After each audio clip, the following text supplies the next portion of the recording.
Welcome back to Face the Nation. I'm John Dickerson. We continue our interview with former Secretary of Defense Leon Panetta. We pick up with my asking him what he makes of Donald Trump. John, I think like a lot of people, I'm still trying to figure him out and try to figure out just exactly who we're going to have as the new president. He's very unconventional, and you're just not quite sure which Donald Trump is going to walk into the Oval Office, whether it's the reality TV tweeting president, or whether it's the business president who will be serious-minded about approaching it. So it's really difficult right now to try to get a sense of just exactly what the president-elect is going to be like. And what do you make of some of the picks that he's made for top positions? Do they give you any sense of what his administration might look like? Well, in many ways, it reflects some of the positions, obviously, he took during the campaign. But at the same time, obviously, he's talking to a lot of people. And I suspect he is probably for the first time getting a real sense of what the awesome responsibility of president is all about. And it just seems to me that in light of that, he's beginning to talk to a number of people that will bring some experience and some perspective that I think he's going to need if he's going to be able to deal with the multitude of crises he's going to be confronting. One of the things I heard over and over again during the campaign is voters would say he doesn't have Washington experience, but he'll be able to surround himself with advisors. That's not good enough. The reality is, it is the President of the United States who has to make the final decision. And you can have a lot of bright people. They can present you a lot of options. But unless you've taken the time as president to understand those issues, to read into those issues, to understand the consequences of those issues, you cannot just rely on others to tell you what you should or shouldn't do. You've got to make the decision. So far, Donald Trump has picked a lot of people who are already on his team. They call them loyalists inside the Trump campaign. What does that suggest to you in terms of this quality that people talk about with presidents, somebody needing to be able to go in there and tell them no? How important is that quality?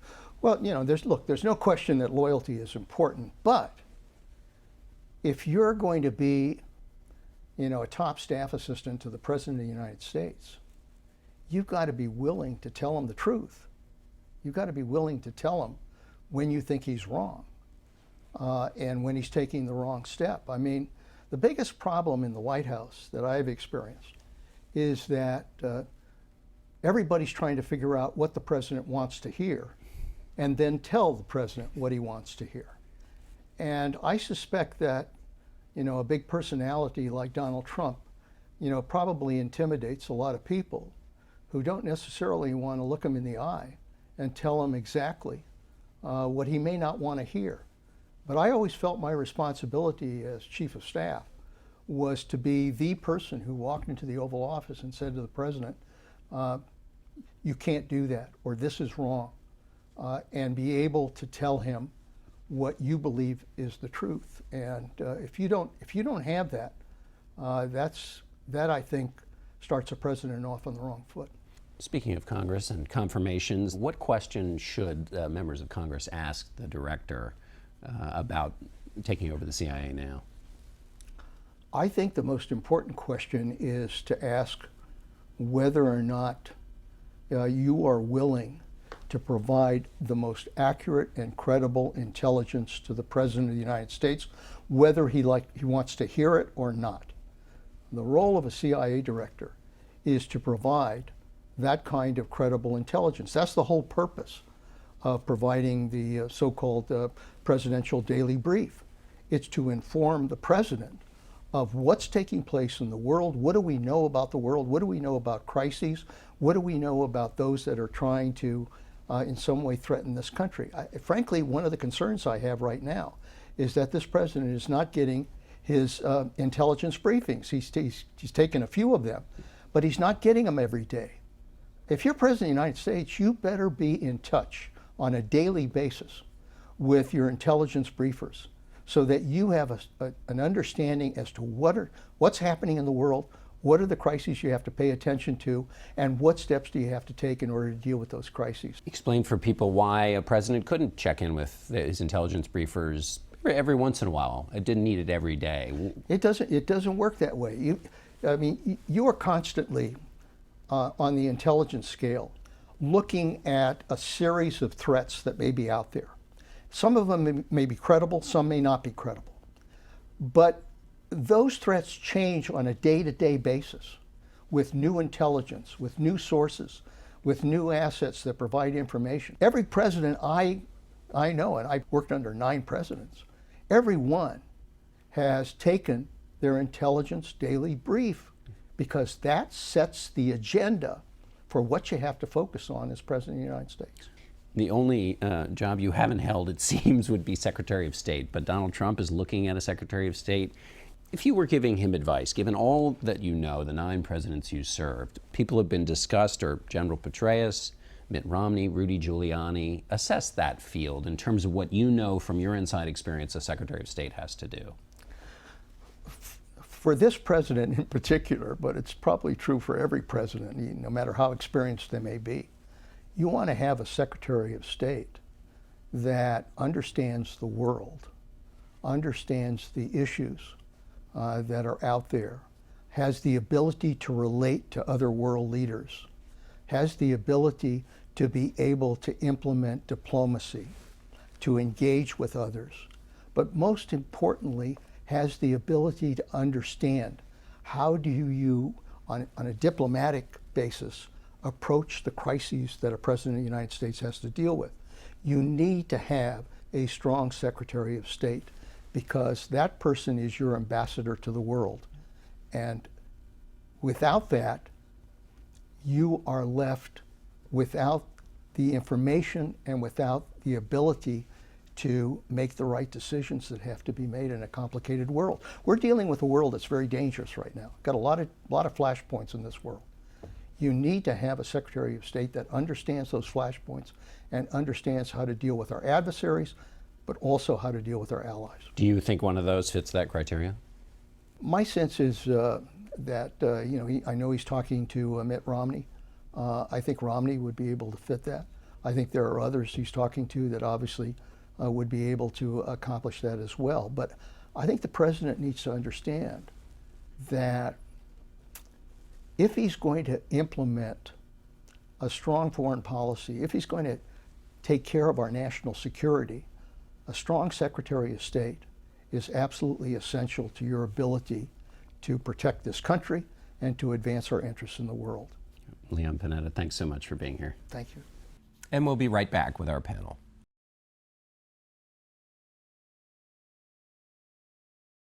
We're back now with our Sunday Politics panel. Susan Page is USA Today's Washington bureau chief. Reihan Salam is executive editor of the National Review. Audie Cornish is host of All Things Considered at NPR, and Dan Balz is chief correspondent at the Washington Post. Reihan, I want to start with you. What have we learned about Donald Trump from the people he's picked? Well, we've learned that he's drawing on a very broad array of people, ranging from loyalists to a lot of Republican regulars. I found the pick of Elaine Chao as Secretary of Transportation to be a particularly telling one. Elaine Chao is not someone who is an old-school Donald Trump loyalist, yet she is someone who had served in cabinet before as Secretary of Labor, and she is, of course, also the wife of the Senate Majority Leader, Mitch McConnell. So that is a sign that, hey, maybe transportation is indeed a very high priority, and he is thinking about legislative strategy. At the other end of the spectrum, you have the designate for Attorney General Jeff Sessions, who distinguished himself by being an early, staunch supporter and someone who's really shaped Donald Trump's views on immigration policy. So I'd say that those are two ends of the spectrum: a loyalist and also someone who is going to be facilitating Trump's ostensible future role as a deal maker. Dan, do you think we have an administration shaping up where Donald Trump goes out and does what he did with the carrier deal, has a big flashing moment, and leaves the details to other people? Or what do we know in terms of, or can we know even at this point about the kind of separation of duties between Donald Trump and the people he picks to head these departments, or even his vice president? John, I think there's still a lot we won't know until he's actually in power. We are beginning to see some signs of it, and I think certainly in the terms of the cabinet picks and the kinds of things he's done, there's the two Donald Trumps, some of which we saw during the campaign. There is the Donald Trump on the one hand who is unpredictable, who likes to mix it up, who wants to stir the pot, who will continue to tweet things that will upset people. And we also saw at certain times in the campaign, and we're seeing in the selection of the cabinet, a Donald Trump who in some ways comes off as a generic Republican. And I think that that's going to be the tension within a Trump administration. Which is the more significant? Who's really running things? Is he really running it, or is he being guided by others, particularly those sort of in the Republican mainstream? My guess is that Donald Trump will continue to try to shake things up. Susan, Newt Gingrich, who's been a critic of Mitt Romney for Secretary of State, seemed to be, in our conversation with him today, maybe okay about Mitt Romney being Secretary of State. What do you make of that post in particular? It's taken longer. There's been this public conversation about it. Sometimes it seems like messages are coming to Donald Trump from his staff through the televisions. What do you think is going on there? I think it's interesting and not surprising that he's taking a little time with Secretary of State. No more important appointment that he'll make. And you see the competition between a loyalist, somebody who was with him, Rudy Giuliani, and his fiercest critic, Mitt Romney. I do think that there are signs that they're looking for maybe some additional names. And one name I've heard is John Huntsman, the former ambassador to China for Barack Obama, a guy who ran for president himself, not so successfully, for the Republican ticket, but someone who was never part of the Never Trump movement, has some foreign policy experience. So I wonder if they're having, maybe the standoff between Giuliani and Romney has created an opening for a third person to walk through, whether it be Huntsman or Bob Corker or someone else. Audie, one question I wondered about was, I asked Reihan Salam about this claim Donald Trump made about millions of votes being cast in California. And the reason I asked is there's no evidence of that. And yet Priebus was in the position of basically defending his boss in that case. But going to Dan's point about the two different Donald Trumps, how does the presidency accommodate this when the president says things? I thought the point about the two different Trumps was interesting because the Trump I'm seeing most is like the one we know from The Apprentice. I mean, like the cabinet process feels like a reality show. You've got these people traipsing in and out. In fact, it's more like The Bachelor. Like somebody's going to get a rose. You have that photo of Romney at that romantically lit dinner, which like looked very awkward. And at the end of the day, somebody is going to get tapped. But one question is, if you take a position with the Trump administration, how much say do you have? Like, right, will you be listened to? Will you be respected? What are the ramifications if you decide you can't do it anymore and want to resign or want to step aside? I think anybody who wanted the State Department job, for instance, and saw what happened with Taiwan in the last, week is probably thinking, what does it mean to take this gig? You know what struck me, though, in the months since the election is, that civil war that I and others predicted in the Republican Party? That isn't happening. This is Donald Trump's party. Yes, victory tends to make everybody. And Donald Trump has actually been pretty skilled, I think, in both rewarding loyalty with some, but not with everybody. Giuliani still didn't have a job. Not forgiving everybody, maybe, but forgiving some of the people who were pretty critical of him during the campaign. This is Donald Trump's party. This is Donald Trump's administration. And while he's somebody that we can see already is willing to delegate, especially to Mike Pence. Mike Pence has emerged as a really powerful figure. This is his administration. To offer a somewhat different perspective, I think about this through the lens of the past. So if you think about Jimmy Carter and Bill Clinton, here were two figures who in a lot of ways were very unconventional Democrats. Jimmy Carter ran really in opposition to the Democratic Party in lots of ways. He was a very idiosyncratic figure, and actually his Democratic coalition was very different from the Democratic coalition that emerged in later years. And he struggled as president. He was a governor from Georgia who came in without the support of the Congressional Democratic Party. So that was kind of a disaster. At least some would say. If you look at Bill Clinton, it was a very different situation. Bill Clinton ran as a populist, as a New Democrat. The trouble is that there were no New Democrats. There were no actual cadres. There were maybe 15, 20, 30 people. So he could not actually staff his administration with people who represented his particular worldview. He wound up staffing it with some retreads from the Carter administration, a lot of fairly conventional liberals, and then there was a fight in the party, but basically he wound up being not a populist Democrat, but you could say a bit of a Wall Street Democrat. It was Robert Rubin who defined the Clinton presidency. So similarly with Trump, you can imagine a scenario in which, like Jimmy Carter, he kind of fights tooth and nail against his party. You can imagine another scenario in which he essentially gets assimilated to the kind of power brokers of his party, and then maybe there's a third case, but the problem with the third case in which he advances his distinctive nationalism nationalism and populism. The problem with that third case is that you need cadres. You need actual Trumpists in order for that to happen. And maybe Steve Bannon isn't a Trumpist, maybe there are a handful of other people who are Trumpists, but it's not really clear that he has the people to staff those 4,000 jobs in his administration to advance that distinctive perspective. So I see the Clinton scenario or the Carter scenario as the two things that work right now. Unless his perspective is whatever works at the time, and then everybody's just trying to get a result, and it's not a specific result. Yeah, and that could be, okay, that you're just given to the power brokers of the party. Well, let me ask you, Audie, about this deal that Donald Trump worked with Carrier this week. He said he was going to punish them, but they got $7 million in tax breaks. What did you make of this at the end of the day? I think it's interesting that Trump has rejected the kind of checklist that Republicans have. I think, Dan, you've written about this, like him being kind of independent, and therefore he doesn't have to do the free market, can't do that, right? So all of a sudden that's okay. And I think maybe we could see, or I think the thing I'll be looking for is, will that change the atmosphere for corporate decision making? If you have a president who is not constricted by all of those kind of party dynamics, that creates some uncertainty, and who knows kind of how they could take that going forward. What do you think, Dan, about this? Are we going to see Donald Trump basically, is this the model for his presidency, these kinds of high profile, hands-on, but in a limited way? Well, Donald Trump is a showman, and he likes to create these moments, and we've seen him do it throughout the campaign. And I can't imagine that, given his age and his experience, that he's going to fundamentally change the way he approaches this new job, even though it's totally different than anything he's done. I think on the issue of the Carrier case, the question is, what signals does that send outside of that particular episode? Is it incentives to other companies to try to come in and bargain with him?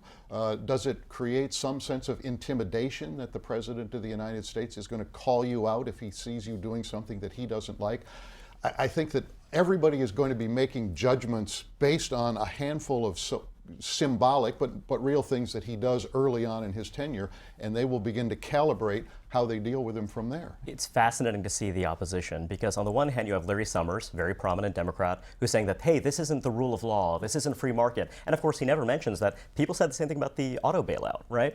And then you have Bernie Sanders saying, this isn't punitive enough, this isn't hard enough on the corporations, it's just a huge giveaway. So wait, which is it going to be? And I think that in that is room for maneuver for Trump. Right. And you have Sarah Palin calling it crony capitalism, right, so indeed. you have it. There's no ideological test for Donald Trump. He is not an ideological guy. He is whatever the result is. Maybe it's whatever looks good. I mean, and that gives him, it seems to me, tremendous sway and probably a great deal of irritation for other Republicans in Washington. All right, we're going to cut it there for a moment, and we'll be right back. Stay with us.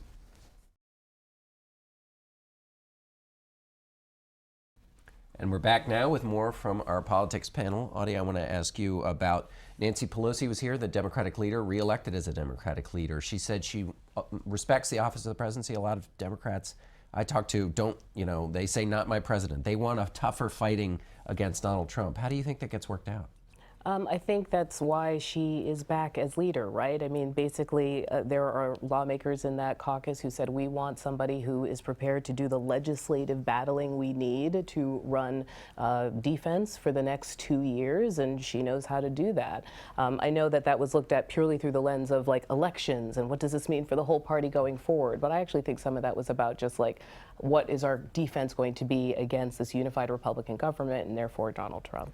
But Susan, what do Democrats do when they're looking for their new vibrant voice of rescue that's going to keep this from being a coastal party that keeps losing in those percentages I talked about? I think Democrats are just in a world of hurt at the moment, and they're reduced to one tactic. Their one piece of leverage is the Senate filibuster. That doesn't say much for a party. If you've lost the White House, the House, the Senate, you're going to have a Supreme Court that's going to be less friendly. You've lost all these state legislatures, which may be the most serious thing. Democrats face a world in which they've been hollowed out. They have not have people in the pipeline move up as Republicans have so skillfully done for the past 20 years. So they need to address not only the geography of their party, but also building back lower ranks of their party, state legislatures, statewide elected officials, so they have more possibilities to move into the top ranks. One of the ways, Dan, that this is showing itself, the combat or the conversation of the Democratic Party, is in looking back at the Clinton campaign and the way it was run. You were a part, as Susan was, of the Harvard campaign managers, where the managers for all the campaigns get together. There was a real clash between the Trump forces and the Clintons. What happened, and what does it mean? Not so much what happened, but does it mean anything larger? Well, I think it means that this campaign has left this country in such a kind of a raw state of emotion about the outcome. The outcome was a surprise, I think, a big surprise on both sides, I think it's fair to say. And the Clinton team, reflecting both the sense of devastation, had some things they wanted to put out on the table, critical of the way Donald Trump ran the campaign. The Trump campaign, I think, because perhaps that they didn't get the popular vote, they think they are not getting the respect that he deserves for having won a campaign that almost nobody said he could win. And so neither side seems to be really prepared to make the real steps to try to bring about reconciliation. People said this at the day after the election. Donald Trump did it, Hillary Clinton did, President of the United States did, all said, the right words. But underneath that, you've got a country that's still roiled by this. There's lots of people nervous. There's lots of resentments and grievances on both sides. And that afternoon session at Harvard on Thursday afternoon, it just boiled over. And of course, you're too modest to say you were the moderator of that session. You said afterwards that you needed a fire extinguisher. And the question is, what is there that could happen that could put out these fires that are really still raging even a month after the election? Explain, Susan, though, what the fire is to people who weren't there. I mean, is the central nature of it? Well, I think on the one hand, the Trump people still pretty resentful about a lack of respect, as Don said, and the Clinton people arguing that they won by appealing to the darkest forces in American politics, and that was the ignition point for the fiercest exchanges that they had. But we've gone to these forums before where it's not like they're friendly and love each other. It's that they're pretty civil to each other, and that sense of civility was not apparent really on either side. To get us back to the Democrats for a moment, I'll just say that there is a fire within the Democratic Party too, and there's a process through which the Democratic Party is always learning and relearning certain lessons. The big thing is that the Democratic Party is the big city party. It's the urban party. That is a huge advantage in some respects. It means that you have resources. It means that you have lots of cultural capital as well. But the tricky thing is that our political system is stacked against an urban party. When you want to win seats in the House of Representatives, and forget about the Senate, you need to be able to win some suburban or rural voters, instead of just stacking up all of your voters in big cities. That's just a fundamental challenge. And so what Nancy Pelosi managed to do, what Howard Dean and other folks managed to do, is let's find Democrats who can win in these rural districts. Let's manage to do that. The thing is that the fire in the party is that urban fire of moving the party away from that. Hillary Clinton co-sponsored legislation to punish flag burning with a year in prison in 2005. Although Donald Trump wants to punish people for it too, but we'll have to end it there. Thanks to all of you. We'll be back in a moment.